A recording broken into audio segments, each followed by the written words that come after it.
ठीक है जी मेरे प्यारे विद्यार्थियों। ठीक है, जो अपन कहाँ तक देख लिया था कल बायोलॉजी में अपन ने कल कहाँ तक देख लिया था, वो लवक प्लास्टिड पढ़ लिए थे कल अपन, मिस प्लास्टिड पढ़ लिए थे कल अपन। देखो पहले मैंने क्या बताया, बायोलॉजी क्या है, जीवधारियों का अध्ययन है। ठीक है, जीव विज्ञान के जनक अरस्तु हैं और वनस्पति विज्ञान के जनक थियोप्रेस्टस हैं। ठीक है, उसके बाद अपन आ गए थे सेल को सर्वप्रथम किसने देखा था, रॉबर्ट हुक ने, उनके द्वारा सेल देखी गई थी। कैसी कोशिका थी, मृत कोशिका थी। उसके बाद जीवित कोशिका किसने देखी थी, ल्यूवेनहॉक ने। और कोशिका सिद्धांत ये किसने दिया था, स्लाइडमैन और स्वान ने। अर्थात अगर कोई सेल डेड होती है उसके स्थान पर उसी प्रकार की सेल का निर्माण होना, एक किसने बताया था, स्लाइडमैन और स्वान ने। उसके बाद देखा था सबसे छोटी कोशिका कौन सी होती है, माइकोप्लाज्मा। सबसे बड़ी कोशिका कौन सी होती है, शुतुरमुर्ग का अंडा होता है। ठीक है, और उसके बाद सबसे लंबी कोशिका तंत्र का तंत्र, न्यूरॉन। ठीक है, मानव शरीर में सबसे छोटी कोशिका कौन सी बताई थी, स्पर्म शुक्राणु। सबसे बड़ी कोशिका ओवम, अंडाणु। ठीक है, उसके बाद देखा था कोशिका विभाजन। मनुष्य के शरीर में सबसे ज्यादा कोशिका विभाजन कहाँ होता है, लीवर में होता है। अगर कोई चोर, डकैत, लुच्चे आपको बोल रहे हैं कि मेरे को चाकू मारना है, देखो वैसे इच्छा से कोई नहीं मरवाता, अगर फिर भी आपको ऑप्शन दे रहे हैं दो कि आप कहाँ मारोगे, मीन्स ए और बी, तो अपन कहाँ रखेंगे, इशारा कहाँ करेंगे, लीवर की तरफ, कि लीवर में मारो। क्यों, क्योंकि यहाँ सबसे ज्यादा मीन्स जो कोशिकाएं हैं ना डेड होंगी, पुनः विकसित हो जाएंगी, पुनः रीजनरेट हो जाएंगी, उनके स्थान पर नई कोशिकाओं का निर्माण हो जाएगा। ठीक है, और सबसे कम कहाँ होता है, ब्रेन में। अर्थात सबसे कम कोशिका विभाजन कहाँ होगा, ब्रेन में। और कोशिकाओं का अनियमित विभाजन, कोशिकाओं का कौन सा विभाजन, अनकंट्रोल्ड, मीन्स क्या बोले, uncontrolled division of any cell that is a cancer. इसी को कैंसर के रूप में जाना जाता है। ठीक है, ये छोटी छोटी चीजें थी। ठीक है, इसको अपन ने देखा था। उसके बाद अपन आ गए थे सेल। ठीक है, सेल में मैंने बताया था आपको माइटोकॉन्ड्रिया, ये क्या करता है, ये क्या करता है, श्वसन करता है, इंस्पिरेशन करता है, रेस्पिरेशन करता है। इसका कार्य क्या है, श्वसन करना है। इसकी खोज किसने करी है, अल्टमैन ने। इसका नामकरण किसने दिया है, वेंडा ने दिया है। इसका नामकरण किसने दिया है, वेंडा ने दिया है। ये कौन है, माइटोकॉन्ड्रिया, हिंदी में बोलेंगे सूत्र कणिका। इसमें क्या चलता है, एक प्रकार की क्रेब्स साइकिल चलती है। उसके अनुसार 38 ATP एडिनोसिन ट्राइफॉस्फेट का निर्माण होता है और 38 ATP से एक ग्लूकोज बनता है। एक ग्लूकोज में एनर्जी या ऊर्जा कितनी होती है, 4.2 किलो कैलोरी। ये सब किसके बारे में, माइटोकॉन्ड्रिया के बारे में। उसके बाद अपने देखा था गोल्जी बॉडी, यातायात प्रबंधक है। गोल्जी बॉडी क्या है, परिवहन का कार्य करता है। गोल्जी बॉडी परिवहन का कार्य करता है, यातायात प्रबंधक है। ठीक है, उसके बाद अपने देखा था सेंट्रोसोम, ये क्या है, कोशिका विभाजन है। क्या करेगा, कोशिका विभाजन कौन करता है, सेंट्रोसोम काम करता है। ठीक है, उसके बाद देखा था अपने, क्या देखा था, उसके बाद वैकुल्स माने रसधानी, वैकुल्स माने रसदानी, जो जल को स्टोर करके रखती है। ठीक है, जीव जंतुओं में कैसी होती है, छोटी होती है, पादपों में अपेक्षाकृत बड़ी होती है। ठीक है, उसके बाद अपने देखा था ER, एंडोप्लाज्मिक रेटिकुलम, अंतः प्रदत्त जालिका। इसका प्रमुख कार्य क्या है, कोशिका को पिचकने से बचाना। कोशिका को क्या प्रदान करना, मीन्स क्या प्रदान करना, साइज। इसका कार्य क्या है, साइज या मीन्स आकार प्रदान करना, किसको, कोशिका को, और पिचकने से बचाना। और क्या करना है, पिचकने से बचाना, किसको बचाना है, कोशिका को बचाना। किसका, ER का कार्य है। ठीक है, ER कितने प्रकार का होता है, दो प्रकार का होता है, स्मूथ और रफ। जो स्मूथ ER होता है ना, वो किससे बना रहता है, फैट से बना रहता है। फैट माने बसा। एक इंटरेस्टिंग पॉइंट है कि बसा की मात्रा पुरुषों की अपेक्षा महिलाओं में ज्यादा होती है। बसा की मात्रा पुरुषों की अपेक्षा महिलाओं में ज्यादा होती है, इसीलिए उनको सर्दी कम लगती है और उनका शरीर थोड़ा भारी दिखता है। ठीक है, पुरुषों जैसे मेरा 80 किलो वेट है तो मैं उतना भारी भरकम नहीं दिखूंगा। अगर किसी महिला को लेके आएंगे तो 80 किलो वेट में, ठीक है, उनका वजन मीन्स भारी दिखेगा, उनका साइज आकार भारी दिखेगा। क्यों, ऐसा क्यों होता है, क्योंकि उनमें मीन्स पुरुषों की अपेक्षा फैट या वसा की मात्रा ज्यादा होती है। ठीक है, ये फर्स्ट हो गया। रफ वाला जो ER होता है ना, एंडोप्लाज्मिक रेटिकुलम होता है, वो किससे बना रहता है, वो राइबोसोम से बना रहता है। और राइबोसोम में भी कौन सा राइबोसोम, 70S राइबोसोम। राइबोसोम कितने प्रकार के, 70S और 80S। S जो अपन आखिरी में रखते हैं ना, S देखना, राइबोसोम। ये देखो राइबोसोम कितने प्रकार के, दो प्रकार के, एक तो 70S और एक 80S। S माने क्या होता है, सेडिमेंटेशन कोफिशिएंट। S माने क्या होता है, सेडिमेंटेशन कोफिशिएंट। इसको मैं क्या लिखूंगा, सेडिमेंटेशन कोफिशिएंट।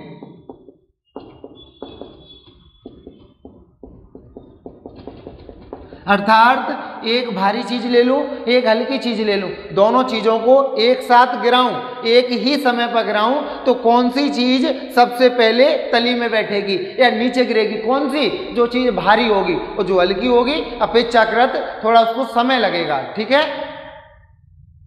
और जो 70S राइबोसोम पाया जाता है किस में पाया जाता है? वायरसों में पाया जाता है, बैक्टीरिया में पाया जाता है। ठीक है। उसके बाद टाइफाइड वगैरह, अपने को मलेरिया वगैरह हो जाते हैं, सब इसमें पाया जाता है। 80S अपन लोगों में पाया जाता है। ER हो गया।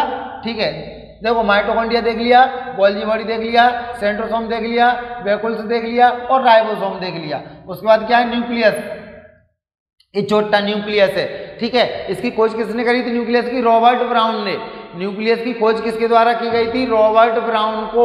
ये ही वायरसों को आमंत्रित करता है। वायरस न्यूक्लियस को अपने कंट्रोल में कर करके शरीर को क्या करते हैं? मीन्स क्या करते हैं? शरीर को बीमारी से ग्रसित करते हैं या वायरस से ग्रसित करते हैं। क्यों? क्योंकि जो वायरस आते हैं ना, ये वायरस बैक्टीरिया सब आते हैं, न्यूक्लियस इनको क्या करता है? बुलाता है। न्यूक्लियस ये डायरेक्ट अटैक किसके ऊपर करते हैं? न्यूक्लियस के ऊपर करते हैं। अटैक किसके ऊपर करते हैं? न्यूक्लियस को करते हैं। और न्यूक्लियस को अपने कंट्रोल में ले लेते हैं। अपने कंट्रोल में लेके न्यूक्लियस से बोलते हैं कि आप क्या करो, डायरेक्ट वायरस बनाओ, बार बार वायरस बनाओ, बार बार वायरस बनाओ। तो न्यूक्लियस तो बनाता नहीं है। क्या बनाता है? किसका कार्य है? सेंट्रोसोम को। तो ये क्या करता है? न्यूक्लियस किसको आदेश देता है? सेंट्रोसोम को। और मदद कौन करता है? सेंट्रोसोम की, राइबोसोम को। इसलिए आपने देखा होगा कोरोना काल में मीन्स अपने को एक टेबलेट आती थी डेक्सोना, उसको सबसे ज्यादा दी गई थी। क्यों? क्योंकि वो अपने कार्य, जो अपने शरीर के कार्य करने को रोक देती थी। जो न्यूक्लियस है ना, उसको सुषुप्त अवस्था में ले जाती थी। क्योंकि न्यूक्लियस जो अपने वायरस बैक्टीरिया है ना, इनके कंट्रोल में या अटैक में नहीं आ पाता था, इनके संपर्क में नहीं आ पाता था। अगर संपर्क में नहीं आएगा तो आदेश किसको नहीं देगा? सेंट्रोसोम को आदेश नहीं देगा। अगर सेंट्रोसोम को आदेश नहीं देगा तो इसका मदद मीन्स करने में कौन नहीं करेगा? मदद कौन नहीं करेगा? राइबोसोम इसकी मदद नहीं करेगा। एक छोटी सी कहानी थी, संक्षेप में कहानी थी। अगर मेंस की आप तैयारी कर रहे हो तो अलग अलग भी पूछे जा सकते हैं, जैसे mitochondria, Golgi body, centrosome, vacuoles, ribosome, endoplasmic reticulum और न्यूक्लियस अलग अलग पूछे जा सकते हैं। 3 मार्कर, 5 मार्कर हालांकि नहीं बनेगा, अलग अलग 11 मार्कर बन सकता है। 11 मार्कर में आपसे क्या बोल सकता है कि सेल को समझाते हुए, सेल की परिभाषा देते हुए, सेल के अंग या सेल के मीन्स क्या है, उसके डायमेंशन, आयाम या उसके तत्व की मीन्स क्या करो, संक्षेप में चर्चा करिए। तो फिर अपने को संक्षेप में मीन्स क्या देना है? सेल देना है। कि इसकी खोज किसने करी? रॉबर्ट हुक ने। एक मृत कोशिका क्या है? शरीर की आधारभूत इकाई है, संरचनात्मक इकाई है। इसी के आधार पर क्या होता है? शरीर का निर्माण होता है। और शरीर उसके बाद के सेल के सभी अंगों के बारे में 2-2 4-4 लाइन लिखेंगे तो आपके पास एक संक्षेप में उत्तर होगा। इन्हीं शब्दों के साथ अपन आगे बढ़ रहे हैं। ठीक है, यहाँ तक सबको समझ में आ गया?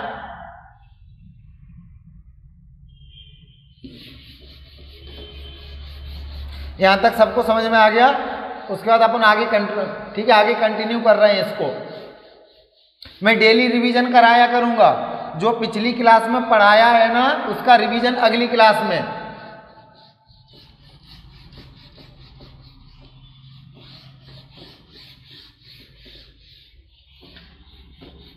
जो पिछली क्लास में आपको पढ़ाया है उसका रिवीजन अगली क्लास में डेली। एक कंटिन्यू सीरीज चलेगी। ये सीरीज कैसे चलेगी? कंटिन्यू चलेगी। ठीक है, देखो उसके बाद अपने क्या देखा था?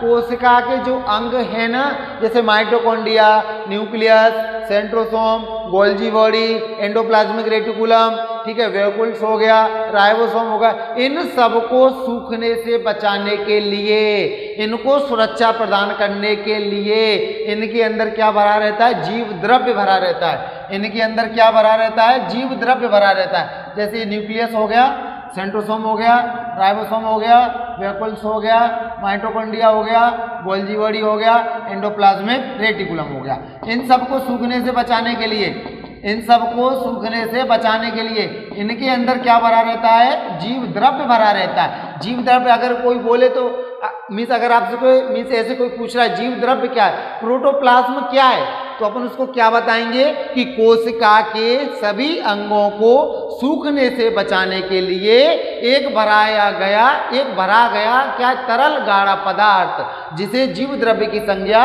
दी जाती है, जिसे प्रोटोप्लाज्म के नाम से जाना जाता है। ये क्या है? जीव द्रव्य। इंग्लिश में बोलेंगे प्रोटोप्लाज्म। ये क्या है? जीव द्रव्य एक प्रकार का, इंग्लिश में बोलेंगे प्रोटोप्लाज्म, जिसका प्रमुख कार्य कोशिका के सभी अंगों को सूखने से बचाना। ठीक है, इसका उसके बाद इसकी वो कौन है? खोजकर्ता कौन है प्रोटोप्लाज्म के? इसके जीव द्रव्य के खोजकर्ता मैंने कल आपको बताया था, जीव द्रव्य। इसके खोजकर्ता कौन है? बताया था ना, पुरकिंजे। और नामकरण किसने किया? वो जो एक्सले नामक वैज्ञानिक है ना, एक्सले जो नामक वैज्ञानिक ने, ठीक है, नामक वैज्ञानिक एक्सले नामक वैज्ञानिक ने इसे जीवन का आधार बताया। एक्सले नामक वैज्ञानिक ने इसे जीवन का आधार, इसे जीवन का क्या बताया है? मीन्स इसको बेस, आधार बताया है। और जो आपका जीव द्रव्य है ना, जीव द्रव्य, आगे क्या? जीव द्रव्य 95% तक पानी होता है।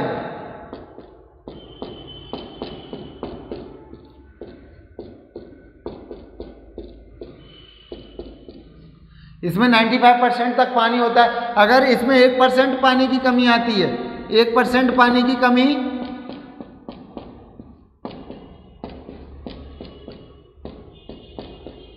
एक % पानी की कमी तो प्यास लगती है। और अगर कितनी 10% पानी की कमी,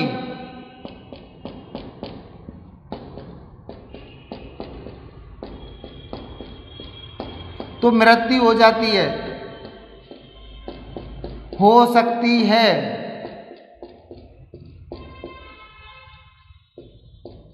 ठीक है, ये छोटी चीज थी, ये मैंने कल आपको बताया था इन चीजों को। ठीक है, जीव द्रव्य क्या है? जीव द्रव्य कोशिका के अंगों को सूखने से बचाने के लिए उसके अंदर भरा गया तरल गाढ़ा पदार्थ, ठीक है, जिसमें क्या होता है? 95% तक पानी होता है। वो पदार्थ क्या है? वाटर है। वो पदार्थ क्या है? जल है। ठीक है, उसके अंदर क्या है? 95% तक क्या है? पानी। 95% तक क्या है? पानी। इसका कार्य क्या है? कोशिका को सूखने से बचाना। ठीक है, 1% पानी की कमी, अगर 1% पानी की कमी आ रही तो क्या लगती है? प्यास। और 10% पानी की कमी तो मृत्यु हो सकती है। जो डायरिया होता है ना, डायरिया, इसमें डायरिया में क्या होता है? इसमें क्या होता है? 3% पानी की कमी आ जाती है। डायरिया में जो बच्चों को उल्टी दस्त होते हैं ना, उसमें 3% की कमी आ जाती है। और जो सिकंदर वगैरह थे ना, अकबर वगैरह, सबकी इनकी किससे मृत्यु हुई? डायरिया से। ठीक है, इसको अपन यहीं खत्म करते, फिर अपन आगे देख रहे हैं। ये वैसे मैंने कल बता दिया तो एक बार रिवीजन करवा दिया। ठीक है, क्योंकि रिवीजन मस्ट है, बिना रिवीजन के अपन आगे नहीं बढ़ेंगे।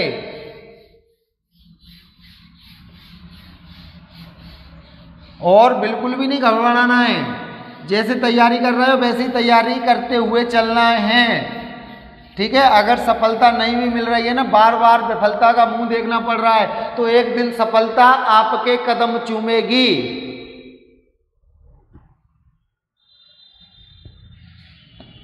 ठीक है कि नहीं? लग चुकी है तलब मंजिल की। मैं क्या बोल रहा हूं? लग चुकी है तलब मंजिल की, खुद को आग में झोंक लेंगे। ठोकरें कहती हैं मारा जाएगा, मंजिल कहती है देख लेंगे। ठीक है, इसी जज्बे के साथ में मीन्स अपना जो मनोबल है उसको बनाए रखना है। इसी जज्बे के साथ में अपने मनोबल को बनाए हुए रखना है। और मेरे साथ में क्या करना है? निरंतरता बनाए रखना है, कंटिन्यूटी, डेली। ठीक है, देखो अपन में यह मीन्स ऊर्जा श्वसन कौन कार्य करता है? माइटोकॉन्ड्रिया। कौन करता है? माइटोकॉन्ड्रिया। और इन लोगों में कौन करता है? जो पेड़ पौधे, जो पादप है ना, पादप विज्ञान, उसमें कौन करता है? लवक मीन्स प्लास्टिड। उसमें कौन करता है? लवक मीन्स प्लास्टिड। अगर वो व्यापम में डायरेक्ट पूछ लेगा कि जंतु कोशिका और पादप कोशिका में अंतर डिफरेंस किसके आधार पर पाया जाता है? पादप के आधार पर पाया जाता है। इसके आधार पर लवक के आधार पर पाया जाता है, मीन्स प्लास्टिड के आधार पर पाया जाता है। क्यों?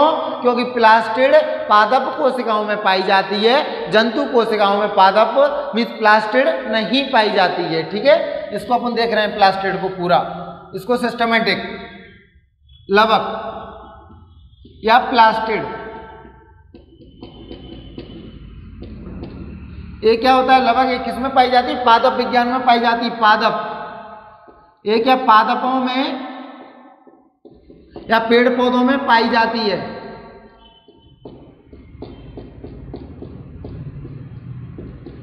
ये क्या है भैया? पाया जाता है। एक ही बात है, पाई जाती है, पाया जाता है, लवक। ठीक है, लवक कितने प्रकार का होता है? ये लवक कितने प्रकार का होता है? प्लास्टिड कितने प्रकार का होता है? 3 प्रकार का। इसके प्रकार देख लो बिल्कुल शॉर्ट में, जैसे मैंने कल बता दिए वैसे एक बार फिर बता देता हूं, क्योंकि क्वेश्चन यहीं से बनता है जी। पहला क्या था इसका? क्लोरोप्लास्ट।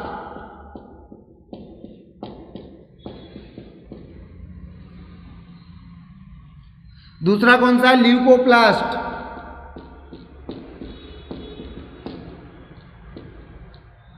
और उसके बाद लास्ट वन कौन सा है? क्रोमोप्लास्ट।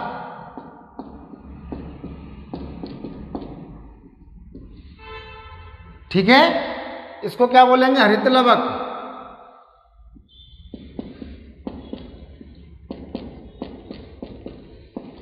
इसको क्या बोलेंगे? अवर्णित लवक। अवर्णित लवक।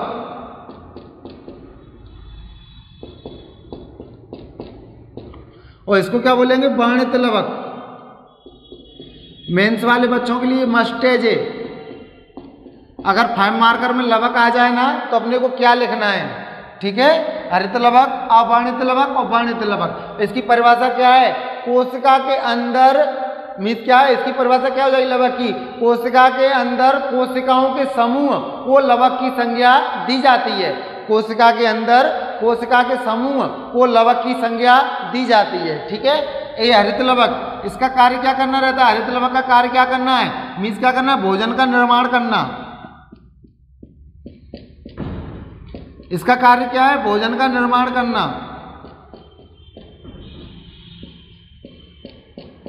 और क्रिया कौन सी के द्वारा? प्रकाश संश्लेषण की क्रिया द्वारा। एज इट इज डायग्राम बना लो बिल्कुल पूरा। और कौन सी क्रिया? प्रकाश संश्लेषण।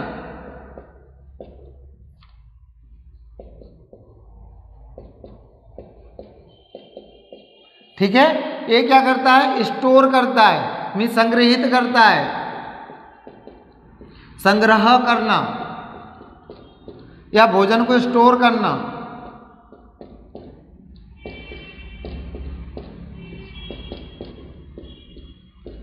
स्टोर करके रखना। ठीक है, ये क्या करता है? ये रंग प्रदान करता है। रंग प्रदान करता है।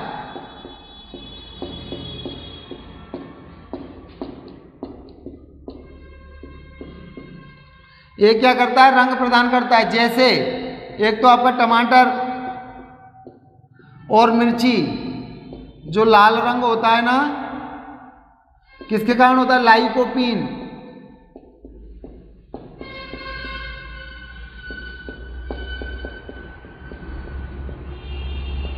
ठीक है, और क्या? उसके बाद गाजर का रंग लाल किसके कारण होता है? कैरोटीन। उसके बाद चुकंदर, ये क्या होता है? बीटानीन। बीटानीन।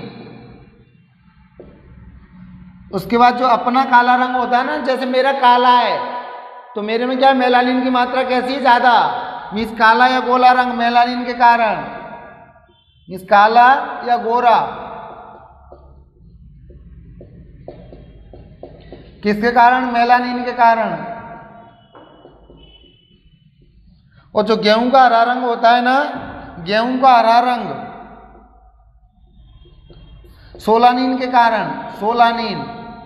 और एक ट्विस्ट वाली बात है, देखो गेहूं का हरा रंग तो सोलानिन के कारण हो गया, और गेहूं का काला रंग ऑक्सीजन की कमी के कारण। गेहूं का काला रंग किसके कारण होता है? ऑक्सीजन की कमी के कारण। यहां लिख लो, इसमें क्या लिखना है? पहला गेहूं का हरा रंग,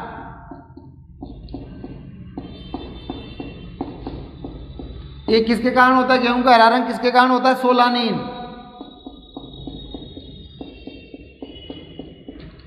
और गेहूं का काला रंग,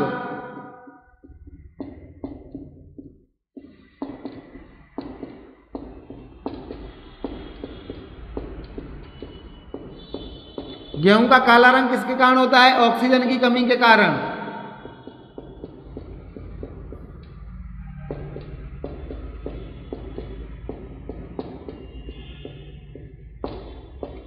ठीक है, ये बता दिया था मैंने कल। आज एक बार फिर से डायग्राम बना के आपको बिल्कुल कुछ भी नहीं है। लवक क्या है? पादप विज्ञान में पाया जाता है, इस पेड़ पौधों में पाया जाता है, पादपों में पाया जाता है। इसका प्रमुख कार्य क्या करना है? उनके लिए भोजन का निर्माण करना है। लवक की अगर परिभाषा मेंस में आ जाए, लवक क्या है 3 मार्कर में आ जाए, तो क्या है? पादपों में पाया जाता है। कोशिका के अंदर पाए जाने वाले कोशिकाओं के समूह को, कोशिका के अंदर पाए जाने वाले कोशिकाओं के समूह को लवक या प्लास्टिड की संज्ञा दी जाती है, या लवक या प्लास्टिड के नाम से जाना जाता है। यह सामान्यतः 3 प्रकार का होता है, क्लोरोप्लास्ट, ल्यूकोप्लास्ट और क्रोमोप्लास्ट। जो होता है ना क्लोरोप्लास्ट, हरित लवक के नाम से जाना जाता है। इसका प्रमुख कार्य क्या करना रहता है? पादपों के लिए भोजन का निर्माण करना। और जो क्रिया होती है ना, वो कौन सी होती है? प्रकाश संश्लेषण की क्रिया के द्वारा, अर्थात फोटोसिंथेसिस के द्वारा। ठीक है, उसके बाद जो होता है ना ल्यूकोप्लास्ट, इसका कार्य क्या होता है? ल्यूकोप्लास्ट माने अवर्णित लवक, अवर्णित लवक मीन संग्रह करना। इसका कार्य क्या करना है? भोजन का संग्रह करना और भोजन को स्टोर करके। डायरेक्ट पूछ लेगा आपसे, डायरेक्ट पूछ लेगा कि पेड़ पौधों में भोजन को संग्रह करने का कार्य कौन करता है? ल्यूकोप्लास्ट करता है। पेड़ पौधों में भोजन निर्माण का कार्य कौन करता है? क्लोरोप्लास्ट करता है। पेड़ पौधों में भोजन को रंग प्रदान करने का कार्य करता है, भोजन को नहीं, पेड़ पौधों को, पत्तियों को, कौन? Means chromoplast.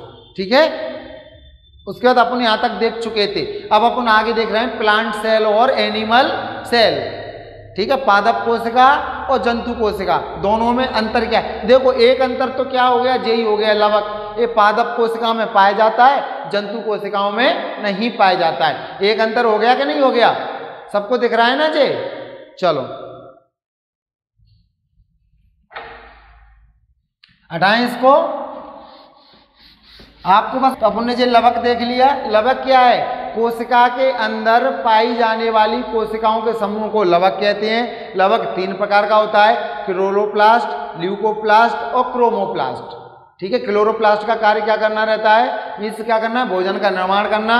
और ल्यूकोप्लास्ट का कार्य क्या करना है? स्टोर करना। और उसका कार्य क्या करना? उसका कार्य क्या है? क्रोमोप्लास्ट का मीन्स रंग प्रदान करना। उसके बाद अपन देख रहे हैं, उसके बाद क्या देख रहे हैं? जंतु कोशिका और पादप कोशिका। ठीक है, एनिमल सेल और प्लांट सेल।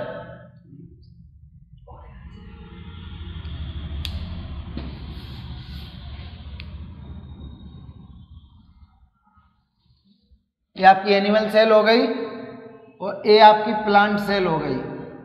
अभी मैं बना देता हूं अच्छे से, उसके बाद समझ में आने लगेगी आपको।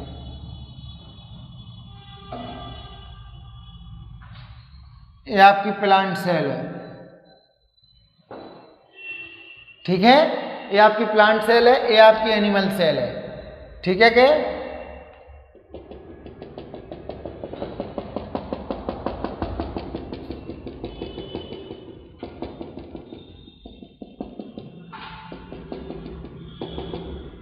देखो पहले इसमें क्या पाया जाता है? लवक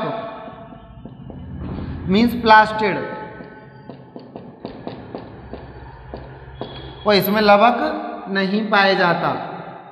अपन अंतर देख लेंगे एक बार दोनों के। ठीक है, दूसरा इसमें जो रहती है ना प्लांट सेल, इसके बाहर देखो कोशिका झिल्ली, सेल मेम्ब्रेन सब में पाया जाएगा, परंतु कोशिका भित्ति, सेल वॉल एक किसमें पाई जाती है? जंतु कोशिकाओं में। एक इसमें पाई जाती है, जंतु कोशिकाओं में पाई जाती है सेल वॉल। इसका डायग्राम अभी मीन्स यहाँ रिप्रेजेंट नहीं हो पाएगा, उन्हीं में आपको डायग्राम दिखा देता।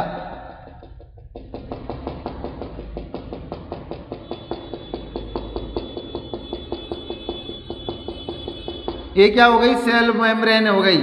ये क्या है, सेल मेम्ब्रेन।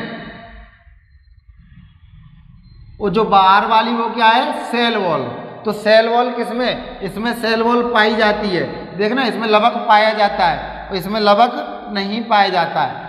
ठीक है, ये क्या है, जंतु कोशिका मीन्स एनिमल सेल। ये क्या है, प्लांट सेल मीन्स क्या है, पादप कोशिका।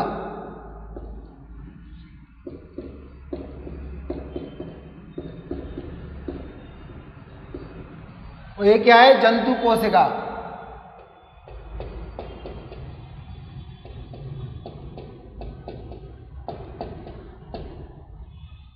ये क्या है, जंतु कोशिका। ये क्या है, पादप। देखो मैंने पहले क्या बताया था आपको, पादप कोशिका में भोजन निर्माण के लिए मीन्स लवक पाया जाएगा, प्लास्टिड पाया जाएगा, और जंतु कोशिका में नहीं पाया जाएगा। क्यों, क्योंकि जंतु कोशिका में इस कार्य को कौन करता है, माइटोकॉन्ड्रिया करता है। ठीक है, उसके बाद इसमें क्या पाया जाता है, जो है ना पादप कोशिका, इसमें सेल वॉल पाई जाती है, सेल वॉल। इसमें सेल वॉल पाई जाएगी मीन्स कोशिका भित्ति।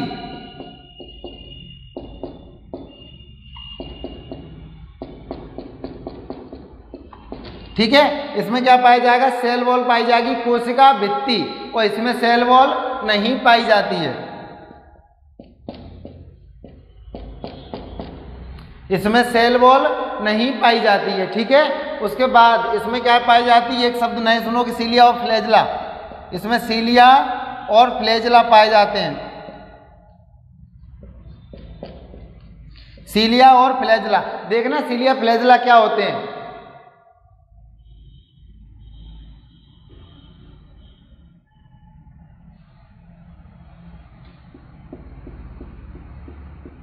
एक गति करने के लिए आवश्यक होते हैं, मूविंग के लिए।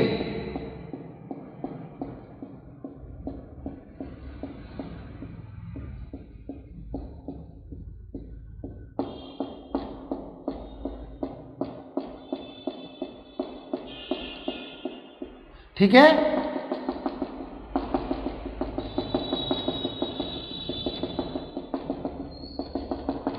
ये क्या है, सीलिया। ठीक है, एक होता है फ्लैजला, जो बाल की आकृति में। ये क्या है, फ्लैजला। इसको क्या बोलते हैं, फ्लैजला। ये बाल की, ये क्या होती है, बालनुमा आकृति। क्या होती, बालनुमा आकृति।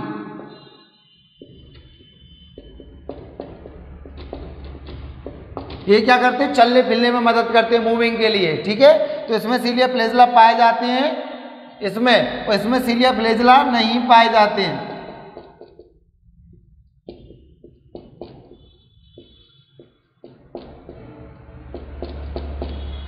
ठीक है, इसमें सीलिया फ्लैजला नहीं पाए जाते हैं, और इसमें लाइसोसोम पाया जाता है। साफ सफाई का कार्य कौन करता है, लाइसोसोम। लाइसोसोम पाया जाता है, इसमें लाइसोसोम नहीं पाया जाता है। ठीक है, इसमें लाइसोसोम नहीं पाया जाता है। ये बेसिक अंतर है। ये क्या है, पादप कोशिका और जंतु कोशिका। पादप कोशिका और जंतु कोशिका मीन्स जंतु कोशिका की आकृति छोटी होती है, पादप कोशिका की आकृति बड़ी होती है। जंतु कोशिका गोल होती है, पादप कोशिका चौकोर होती है। ये कैसी है, गोल है। आकृति कैसी है, छोटी।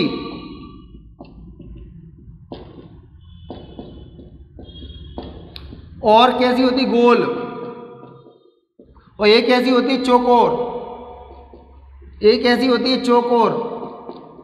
और आकृति कैसी है, बड़ी।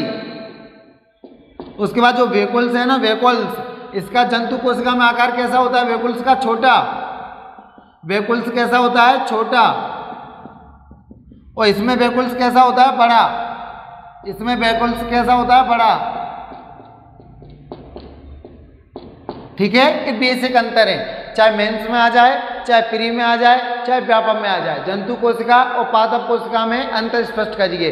जंतु कोशिका का आकार छोटा होता है, पादप कोशिका का आकार बड़ा होता है। जंतु कोशिका की आकृति गोल होती है, पादप कोशिका की आकृति छोटी होती है। जंतु कोशिका में वैकुल्स छोटा होता है, पादप कोशिका में वैकुल्स बड़ा होता है। वैकुल्स माने रसधानी, जल स्टोर सबसे ज्यादा कौन करते हैं? पादप करते हैं। ठीक है, उसके बाद जंतु कोशिका में सीलिया फ्लैजेला पाए जाते हैं, ये गति करने में मदद करते हैं। सीलिया मीन्स छोटी आकृति, फ्लैजेला मीन्स बालनुमा आकृति। सीलिया मीन्स छोटी आकृति, और जो अपने रोंगटे हैं ना, जो रोंगटे, ये क्या है? सीलिया। मैं जिंदगी में कभी नहीं भूलोगे, ये क्या है? सीलिया। देखना, ये रोंगटे, बालनुमा आकृति, छोटी छोटी बालनुमा आकृति, ये क्या है? सीलिया। और जो उसके बाद बड़े बड़े बाल, वो क्या है? फ्लैजेला। वो क्या है? फ्लैजेला। तो ये किस में पाए जाते हैं? जंतु कोशिका में पाए जाते हैं और पादप कोशिका में नहीं पाए जाते हैं। उसके बाद जो लाइसोसोम होता है ना, वो किस में पाया जाता है? जंतु कोशिका में पाया जाता है। लाइसोसोम मीन्स साफ सफाई का कार्य करता है, और पादप कोशिकाओं में साफ सफाई का कार्य नहीं हो पाता है। जैसे आपने देखा होगा कि अपन लोग कहीं चोटिल हो जाते, कट जाता है, तो जो ब्लड निकलता है ना, ब्लड निकलने के बाद लाइसोसोम क्या कर देता है? साफ सफाई का कार्य कर देता है। ब्लड रुक जाता है, पट्टी वगैरह करा के वो चीज वहीं की वहीं जुड़ जाती है। परंतु ऐसी चीज इसमें देखिए पेड़ पौधों में नहीं। क्यों? क्योंकि इसमें लाइसोसोम नहीं पाया जाता। इसमें जो लासा निकलता है ना, लासा ही निकलता रहता है। जैसे आपने देखा है कभी कि पेड़ को काट के फिर उसको जोड़ दे, नहीं। और जबकि आपने देखा होगा मनुष्य की उंगली वगैरह कट जाती है, हाथ कट जाता है, फिर उसको ऑपरेशन के द्वारा, प्लास्टर के द्वारा, सर्जरी के द्वारा अपन जोड़ देते हैं। ऐसा क्यों? क्योंकि उसमें क्या पाया जाता है? लाइसोसोम। और पेड़ पौधों के साथ में ऐसा क्यों नहीं हो पाता? क्या नहीं पाया जाता है? लाइसोसोम प्रेजेंट नहीं रहता है, लाइसोसोम की उपस्थिति नहीं रहती। इस कारण अगर पेड़ को एक बार काट दिया जाता है तो दोबारा उसको नहीं जोड़ सकते। ऐसा इसलिए क्योंकि लाइसोसोम की अनुपस्थिति रहती है। किसमें? पादप कोशिका में। ठीक है, उसके बाद जो इनका सुरक्षा घेरा है ना, इनका सुरक्षा घेरा, इसके पास कितना है? एक है। सेल मेम्ब्रेन दोनों के पास है, सेल मेम्ब्रेन दोनों के पास है। मीन्स कोशिका झिल्ली, इसको क्या बोलेंगे? कोशिका झिल्ली। सेल मेम्ब्रेन दोनों के पास है, कोशिका झिल्ली।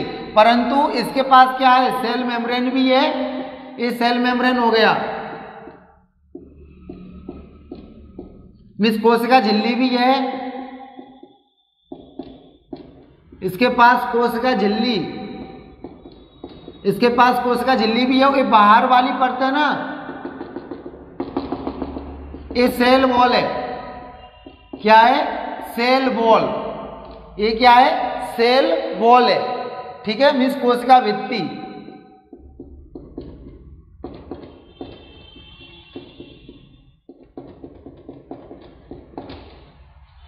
ये क्या है? कोशिका भित्ति। तो ये क्या हो गया? बेसिक अंतर हो गया आपका। किसका अंतर हो गया? बेसिक अंतर हो गया। अब अपन इसको और डिफाइन कर लेते हैं। अगर कोई आपसे पूछ रहा है जंतु कोशिका पादप कोशिका में जो अंतर हो गया, कुछ भी याद नहीं करना है। जंतु कोशिका का आकार छोटा होता है, पादप कोशिका का आकार बड़ा होता है। एक पॉइंट। दूसरा पॉइंट, जंतु कोशिका की आकृति गोल होती है, पादप कोशिका की आकृति चौकोर होती है।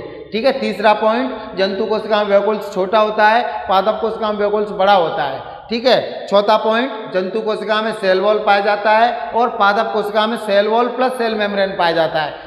ठीक है। और पांचवा पॉइंट, जंतु कोशिका में क्या पाया जाता है? सीलिया फ्लैजेला पाए जाते हैं। सीलिया मीन्स क्या? रोंगटे नुमा आकृति को सीलिया, फ्लैजेला माने बाल नुमा आकृति को पाई जाती है। ठीक है। एक इसमें जंतु कोशिकाओं में पाए जाते हैं, पादप कोशिकाओं में सीलिया फ्लैजेला नहीं पाए जाते। महत्वपूर्ण पॉइंट, लाइसोसोम जंतु कोशिकाओं में पाया जाता है, जो कटने फटने पर क्या पुनः विकसित कर देता है, और ऐसा इसमें पादप कोशिका में नहीं होता है। एक बार अगर आपने पेड़ काट दिया तो उसको दोबारा नहीं जोड़ सकते, उसके बाहर से लाशा निकलता रहता है, आपने देखा होगा बहुत बार। जबकि मनुष्य के शरीर में ऐसा नहीं होता, जबकि जंतुओं में ऐसा नहीं, मनुष्य नहीं, जंतु आ जाएंगे, सब जीव जानवर आ जाएंगे, सब उनमें ऐसा नहीं होता है। ठीक है।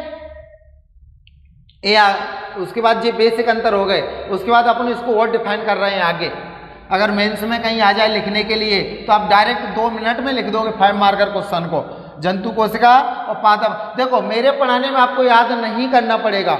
मैं जो चीज़ें आपको बता रहा हूँ ना, ये चीज़ें आपको याद नहीं करनी है, बस समझते हुए यही रिवीजन करना है। 2 बार रिवीजन कर लिया, आपके दिमाग में छप गए। ठीक है कि नहीं?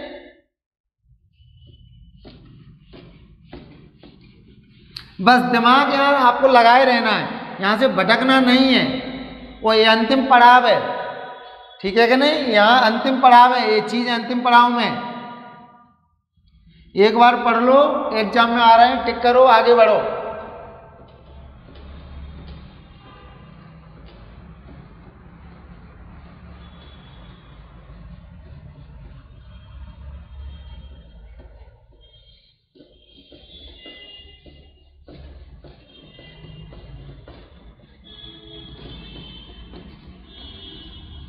उसके बाद अपन आगे देख रहे हैं।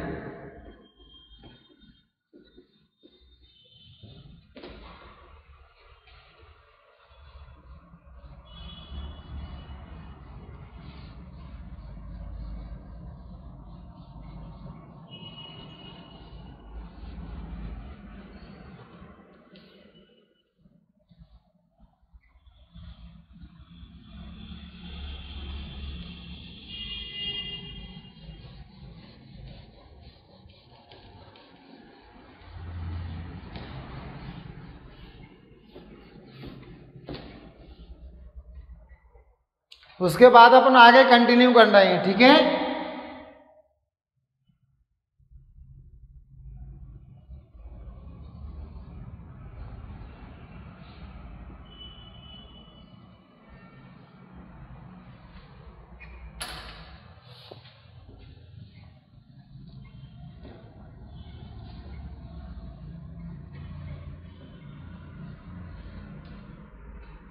उसके बाद चीजें अपन आगे कंटिन्यू कर रहे हैं।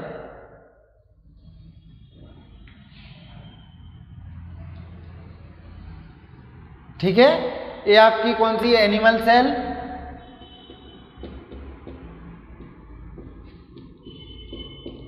ये आपकी प्लांट सेल, ठीक है। ठीक, इसमें एनिमल सेल में क्या पाया जाएगा, ये आपकी जंतु कोशिका, ये आपकी पादप कोशिका।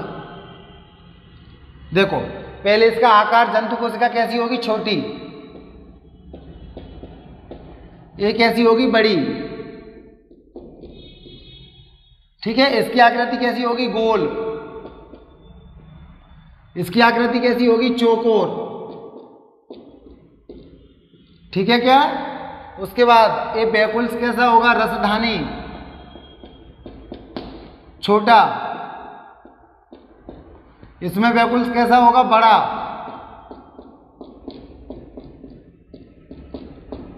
ठीक है, इसमें बैकुल्स कैसा होगा, बड़ा। और उसके बाद इसमें क्या पाया जाएगा, सीलिया, फ्लैजला,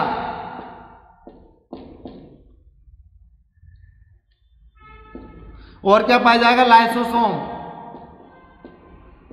और इसमें ये चीजें नहीं पाई जाएंगी। इसमें क्या पाया जाता है, एक तो लवक प्लास्टिड, हिंदी में लवक, और क्या पाया जाता है, सेल वॉल, मीन्स कोशिका भित्ति, और क्या पाया जाता है, सेल वॉल। देखना प्लास्टिड कितने प्रकार का होता है, 3 प्रकार का। इसको देखो, देखो प्लास्टिड को कितने प्रकार का, 3 का। यहां भी रिवीजन करा देता हूं एक बार, कौन कौन सा। एक तो क्लोरोप्लास्ट, ल्यूकोप्लास्ट और क्रोमोप्लास्ट, ठीक है। एक तो प्लास्टिड पाया जाएगा और दूसरा सेल वॉल पाया जाएगा, ये पाया जाता है, ठीक है। उसके बाद न्यूक्लियस दोनों में पाया जाएगा, मीन्स केंद्रक दोनों में पाया जाएगा। उसके बाद सेल मेम्ब्रेन, मीन्स कोशिका झिल्ली, दोनों में पाई जाएगी कोशिका झिल्ली।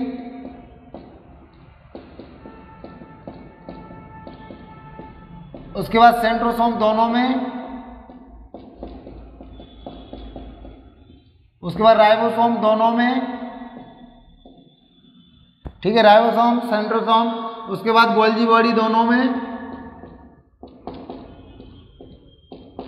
ठीक है। एक गोल्जी बॉडी, राइबोसोम, सेंट्रोसोम, कोशिका झिल्ली, सेल मेम्ब्रेन, केंद्रक, ये सब चीजें किसमें पाई जाएंगी, दोनों में पाई जाएंगी। ये आपका बेसिक अंतर है। इंग्लिश में लिख देता हूं, हिंदी में नहीं समझ में आ रहा होगा। ये बेसिक अंतर है आपका। देखो, एक तो न्यूक्लियस दोनों में, सेल मेम्ब्रेन दोनों में, गोल्जी बॉडी दोनों में, सेंट्रोसोम दोनों में और राइबोसोम दोनों में। ये आपका क्या था? जंतु कोशिका और पादप कोशिका। ये आपका क्या है? जंतु कोशिका और पादप कोशिका में अंतर स्पष्ट करिए। जंतु कोशिका की आकृति या आकार छोटा होता है, पादप कोशिका का आकार बड़ा होता है। जंतु कोशिका की आकृति गोल होती है, पादप कोशिका की आकृति चौकोर होती है। जंतु कोशिका में वैकुल्स छोटा होता है, पादप कोशिका में वैकुल्स बड़ा होता है। जंतु कोशिका में सीलिया फ्लैजेला गति करने के लिए पाया जाता है और पादप कोशिकाओं में सीलिया फ्लैजेला नहीं पाया जाता है। ये आपको बताती है ना सीलिया क्या है, फ्लैजेला क्या है। ये सीलिया तो एरा, सीलिया क्या है? एरा सीलिया। इसके ऊपर छोटी रोंगटे नुमा आकृति, जो अपने रोंगटे ना हाथ पैरों में वो, और जब इसकी आकृति बढ़ा दी, ये बालनुमा आकृति हो गई, बालनुमा आकृति हो गई ना अब इसकी बालनुमा आकृति, तो ये क्या है? फ्लैजेला। फ्लैजेला माने बालनुमा आकृति। ये गति करने में मदद करते हैं। ये क्या होता है? गति करने में मदद करते हैं। सीलिया और फ्लैजेला जंतु कोशिका में पाए जाते हैं, पादप कोशिका में नहीं पाए जाते हैं। ठीक है, पादप कोशिका में एक तो सेल वॉल पाया जाता है जो जंतु कोशिका में नहीं पाया जाता। सेल वॉल माने कोशिका भित्ति, माने डबल लेयर सिक्योरिटी है इसकी, एसपीजी सुरक्षा बोल सकते हैं अपन। ठीक है, और उसके बाद क्या पाया जाता है? प्लास्टिड माने लवक, जो कि इसमें नहीं पाया जाता है। और न्यूक्लियस दोनों में, सेल मेम्ब्रेन दोनों में, गोल्जी बॉडी दोनों में, सेंट्रोसोम दोनों में और राइबोसोम दोनों में। ठीक है, अब अपन उसके बाद देखते हैं कोशिका के प्रकार। ये जंतु कोशिका और पादप कोशिका। अब अपन देखते हैं कोशिका के प्रकार। उसके बाद अपन क्या देखेंगे? कोशिका के प्रकार।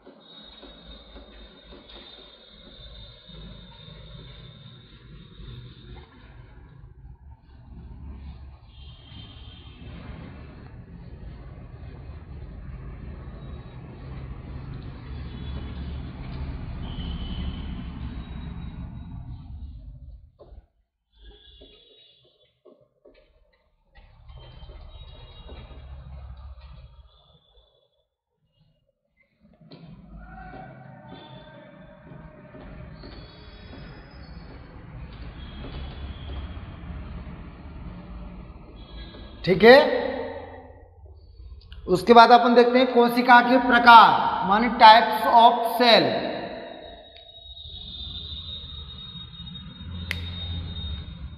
उसके बाद अपन क्या देखते हैं? Types of cell.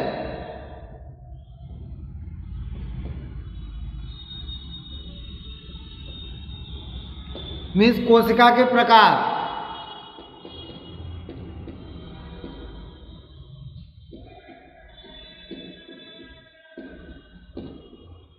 ठीक है, एक ये कितने प्रकार की होती है कोशिका? 2 प्रकार की। एक आपकी कौन सी भैया? प्रोकैरियोटिक।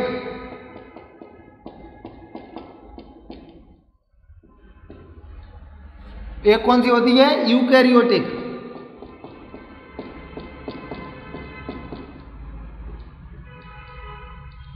ठीक है, उसके बाद जो प्रोकैरियोटिक होती है ना, एक कैसी होती है? अल्प विकसित होती है, अल्प विकसित।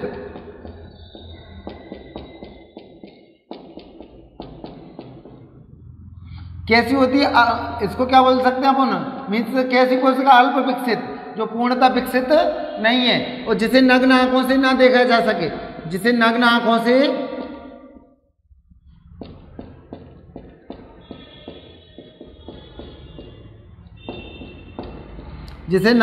से न देखा जा सके। ये किस में पाई जाती है? वायरस, बैक्टीरिया, इन चीजों में कौन सी कोशिका पाई जाती है? मीन्स कौन सी? प्रोकैरियोटिक। यूकैरियोटिक, यू माने अपन सब में पाई जाती है। एक कैसी होती है? मीन्स कौन सी? पूर्णतः विकसित कोशिका। कौन सी? पूर्णतः विकसित कोशिका। ऐसे ही लिखना है मेंस में। मेंस में अपने को 3 लाइन लिखना है। कौन सी? अल्प विकसित कोशिका जिसे नग्न आंखों से ना देखा जा सके, और जो ये क्या होती है? वायरस, बैक्टीरिया में पाई जाती है। ये क्या है? पूर्णतः विकसित कोशिका, प्रोकैरियोटिक कोशिका। ठीक है, पूर्णतः विकसित कोशिका।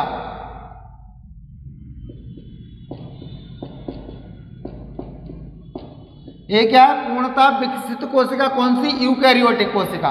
ठीक है, जिसे नग्न आंखों से देखा जा सकता हो, जिसे नग्न आंखों से, ठीक है, जिसे नग्न आंखों से देखा जा सकता हो।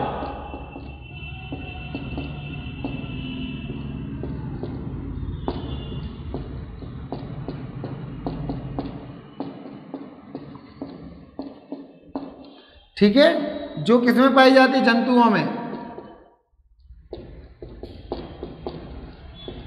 मीन्स हम सब लोगों में।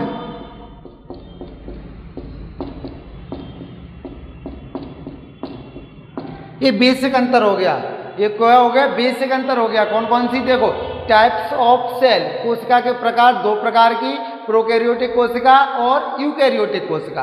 प्रोकैरियोटिक कोशिका है कौन सी? ये इसका विकास पूर्णतः नहीं हुआ है। मीन्स कौन सी कोशिका हो गई? अल्प विकसित कोशिका, जिसे नग्न आंखों से ना देखा जा सके, वायरस और बैक्टीरिया। ठीक है, और यूकैरियोटिक मीन्स यू सब में पाई जा रही है। मीन्स क्या है?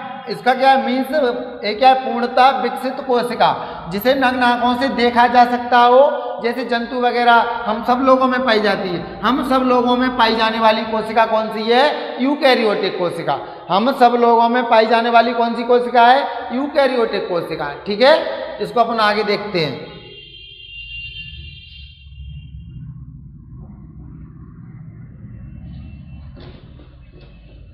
इसमें अगर अपन अंतर कर लेते हैं अब। ठीक है,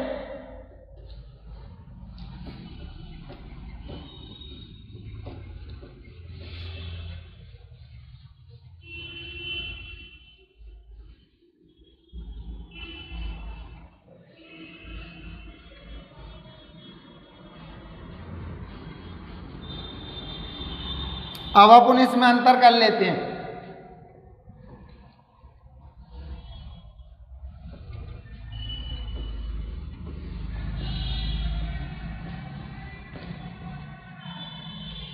अंतर कर लें इसमें। देखो, अपन ने क्या देखा? Types of cell.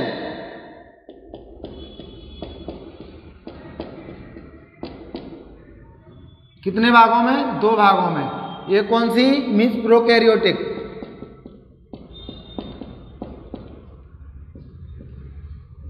ये कौन सा? यूकैरियोटिक।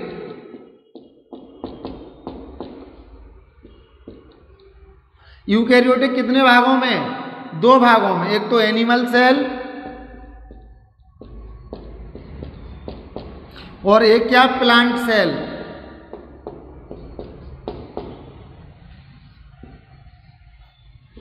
एनिमल सेल और प्लांट सेल। यूकैरियोटिक कितने भागों में? 2 भागों में।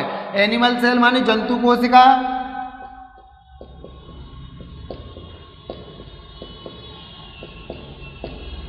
जंतु कोशिका, और ये माने पादप कोशिका।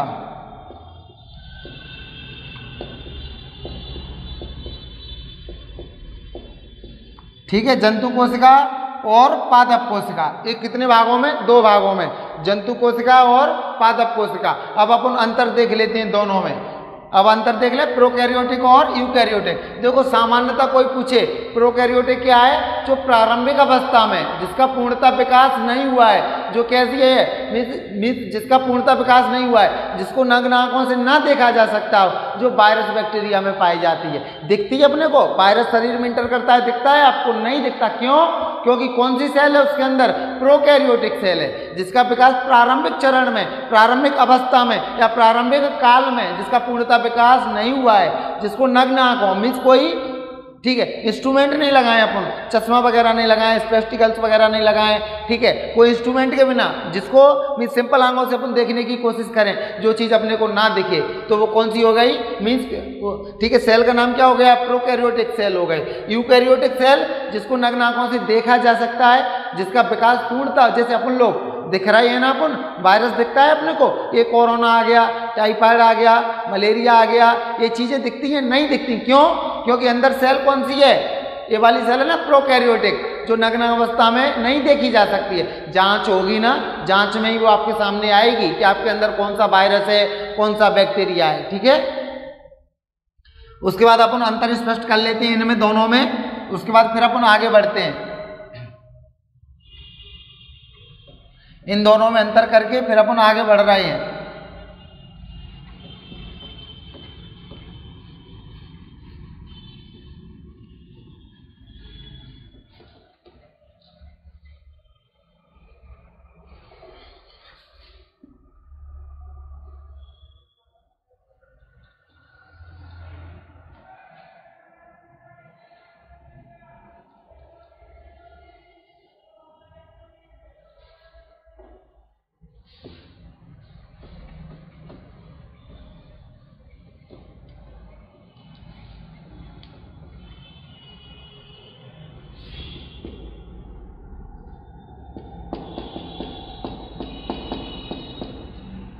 एक क्या है प्रोकैरियोटिक, एक क्या है यूकैरियोटिक।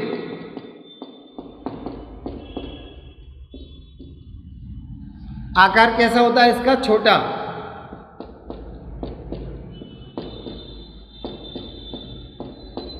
छोटा। इसका आकार कैसा होता है, बड़ा। बिल्कुल जनरली पॉइंट बता रहा हूं आपको, आकार बड़ा होता है, ठीक है। और इसमें क्या होता है, नो एनवलप ऑन न्यूक्लियस। और इसको क्या होता है, न्यूक्लियस के ऊपर, जो न्यूक्लियस होता है ना अपना, ये न्यूक्लियस एरा, इसके ऊपर सुरक्षा घेरा इसमें नहीं होता है, प्रारंभिक में नहीं होता है, जब तो वायरस बैक्टीरिया इंटर कर जाते हैं, ठीक है। इसमें क्या होता है, मीन्स एनवेलप ऑन न्यूक्लियस, ठीक है। अरे थोड़ा और ऊपर लिखना था, इसको हटा देते, फिर अपन ऊपर कंटिन्यू कर लेते पूरे पॉइंट, ठीक है। और दूसरा, इसमें क्या होता है, आकार छोटा, आकार बड़ा, ठीक है। नो एनवलप ऑन न्यूक्लियस, इसमें श्वसन, इसमें श्वसन किसके द्वारा होता है, जीव द्रव्य, ये इंपोर्टेंट पॉइंट है। इसमें श्वसन किसके द्वारा होता है, जीव द्रव्य के द्वारा होता है, मीन्स किसके द्वारा, प्रोटोप्लाज्म के द्वारा। और इसमें श्वसन किसके द्वारा, माइटोकॉन्ड्रिया, किसके द्वारा, माइटोकॉन्ड्रिया, मीन्स सूत्रकर्णीय, मीन्स सूत्रकर्णिका, ठीक है। इसमें किसके द्वारा होता है, माइटोकॉन्ड्रिया के द्वारा होता है। इसकी जो कोशिका भित्ति होती है ना, कोशिका भित्ति, सेल वॉल, इसकी सेल वॉल किसकी बनी रहती है, पेप्टाइड ग्लाइकॉन,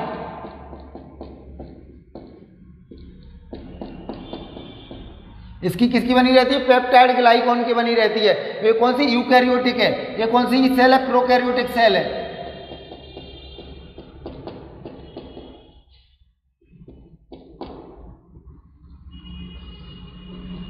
ठीक है।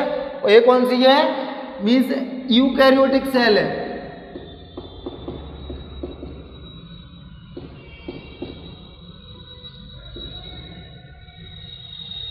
ठीक है। इसमें श्वसन माइटोकॉन्ड्रिया के द्वारा, इसमें श्वसन किसके द्वारा होता है, जीव द्रव्य, मीन्स इसके द्वारा प्रोटोप्लाज्म के द्वारा।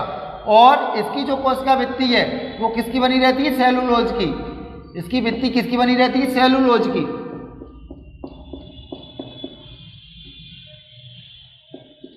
ठीक है। इसकी किसकी बनी रहती है, सेलुलोज की बनी रहती है। उसके बाद जो यूकैरियोटिक होता है ना, यूकैरियोटिक, इसमें माइटोकॉन्ड्रिया पाया जाता है,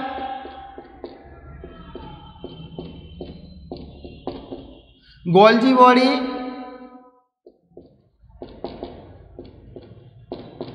सेंट्रोसोम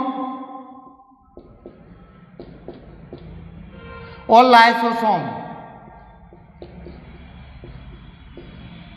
और इसमें ये चीज़ें नहीं पाई जाती हैं, इसमें ये चारों चीज़ें अनुपस्थित होती हैं।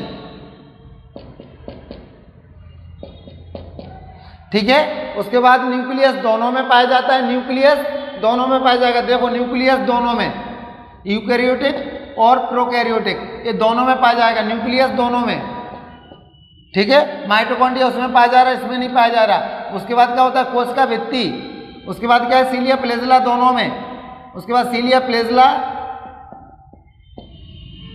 दोनों में पाया जाएगा। ठीक है। उसके बाद क्या होता है, सेल वॉल दोनों में, सेल वॉल दोनों में पाए जाते हैं। उसके बाद सेल मेम्ब्रेन दोनों में।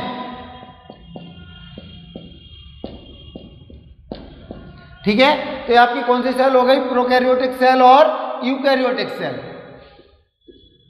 ठीक है। तो आज की क्लास इन्हीं शब्दों के साथ में समाप्त करते हैं। कल एक नए टॉपिक के साथ आपसे फिर मुलाकात होगी।